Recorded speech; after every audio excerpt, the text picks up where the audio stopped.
Guys, ito yung kuan guys sa ship ng kuan ng Resto Bar diyan sa may Makati saan kung saan kami nagmerienda guys. Siya yun si Ship. So guys, may binati kasi nag-watch siya. So, sabi niya medyo nag-shout out siya bago kami umalis kasi sabi niya vlogger ba kayo o nagtanong sa amin kaya sabi niya ay vlogger kaming dalawa yung kasama yan ayun sa likod. Kaya yun, sabi niya, winawats, shout out niya yung kuan, yung pamilya niya, tapos sino yung iba ang kasama niya. Kaya lang, hindi pwede mga ka-GSP na hindi namin pwede i-mute itong content namin kasi ang lakas ng sounds dito sa kanilang area makaka-copyright yung aming content. So, yun nga guys, palabas na kami niya, no? Yun yung paglabas namin yan, naglalakad na kami niyan sa labas. So yun nga guys, yun yung lugar kung saan malapit lang yan sa kung saan kami nagmerienda. Papunta na kami yan nasa third floor. Yan yung third floor.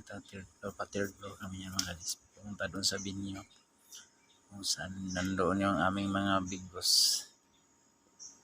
Kaya siyempre sila yung yan si vlogger rin nasa escalator, sakay na kami ng escalator pataas yan yun.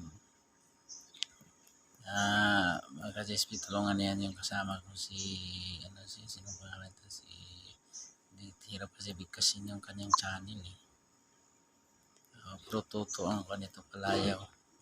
Yung kasama ko may channel yan siya tulungan natin mga ka-JSP sa kanyang watch hour kasi hindi pa siya kasi dito monetize. Yan ang i-watch nyo lang kanyang mga content kasi marami na siyang content sa kanyang channel. Yan lang mga ka-GSP. Aming konting maliit na content dito sa aming pagmerenda at nandito sa loob ng Greenbelt 5 Mall sa may Makati area. So thank you mga ka-GSP sa support sa at walang sawang sa pag-watch sa aming mga content. Thank you very much. Bye bye.